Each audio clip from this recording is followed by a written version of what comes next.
In this following tutorial, I'll show you how can you fix and solve TextPlus change phone number.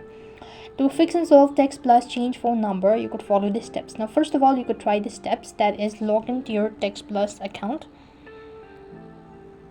Here it is. And when you're logged into your account, that's going to directly take you to the home page. And then what next you want to do is you want to go ahead and click on account settings. So first of all, let me go ahead and sign in.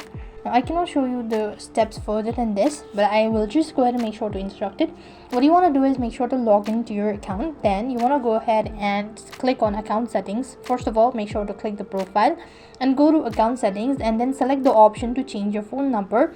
You will then be prompted to enter your new number and verify it through a text message.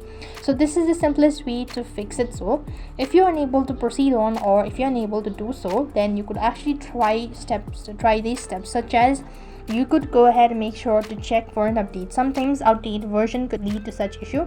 So when you open up your Play Store, on the search box type in TextPlus and see whether the app needs to be updated or not.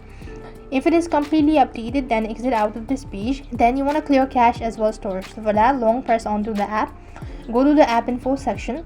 As soon as you do this, go to storage and cache and make sure to click on clear cache. Now clearing your storage is going to delete the data, but if you're sure about it, you could do that as well. After which you want to make sure to force stop the application for a couple of minutes and then restart your device at the same time. That should be able to fix the issue all at once. If you encounter any issue changing your number and you're still facing such issue, then you could go ahead and make sure to contact your support team. So for that, you want to go ahead and open up a browser and type in TextPlus support or TextNow support. And here you could go ahead and tap on the first link that appears, and then you could reach out and then you could go ahead and search for the similar options according to the topic or an article, or you could just go ahead and click on contact us and you could live chat with the bot itself. These are some of the ways to fix and solve TextPlus change phone number. I hope the video was helpful. Make sure to like, share and subscribe to our channel. Thank you for watching. See you in the next video.